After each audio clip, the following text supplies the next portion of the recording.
Hello, I'm Dr. Gloria Horsley. Welcome to this Open to Hope video. Today I have the opportunity, we're at ADAC, and I'm going to interview Jon Reid, a good friend, past president of ADAC. Hi, Jon. Hello, Gloria.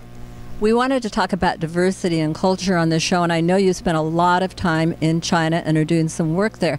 Can you talk a little bit about the differences that you've seen with grief with the Chinese as compared with other cultures? Yes, there's a much greater reluctance to talk about death and dying in Chinese culture, mostly because it's considered bad luck. And so, even though it's uncomfortable for many Americans to talk to their parents about the possibility of them dying someday, we know the inevitability, but I use the word possibility.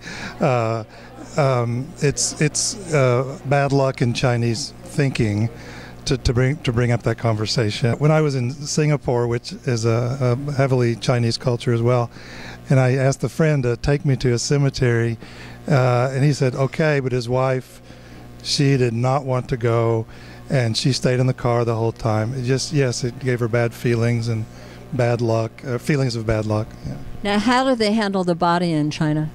In mainland China, a cremation is a legal requirement for land use reasons, at least in the large cities, and there is a spending time with the body to say positive words and good words.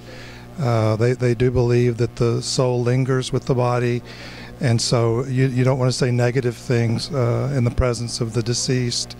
And then some will believe that if you anger the dying or deceased person, they can come back and cause you trouble in your life. And so, once again, there are a lot of strong beliefs which impact behavior a great deal. Now, do they have any rituals to remember the bereaved?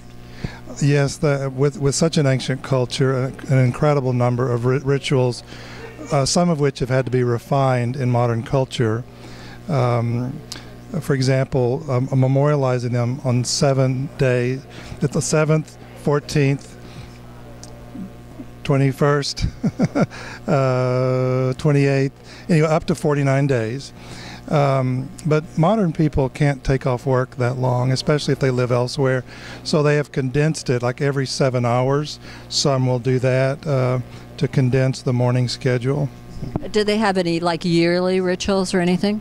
Every spring, in fact, we just, since it's April, on the lunar calendar, they just had Qingming Festival, and it's a legal holiday. People visit the cemetery. It's called Tomb Sweeping Day, and so this is an annual thing to do for their loved ones who've died. Wow, it's kind of like our Memorial Day in the United States? Yes, right. Well, how interesting, and it's interesting that maybe individually they don't talk a lot about their grief, but they grieve as a culture, don't they? Oh, indeed.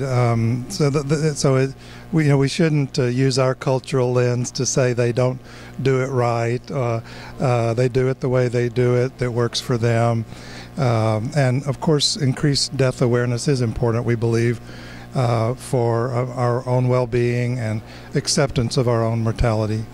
Well, thank you so much for enlightening us on this Chinese culture and for all the wonderful work you've done with ADAC. Thank you so much, Gloria. I enjoyed participating. Thanks. And thanks for watching this YouTube video from Open to Hope. And we want to also always remind you that if you've lost hope, please lean on ours till you find your own, and God bless.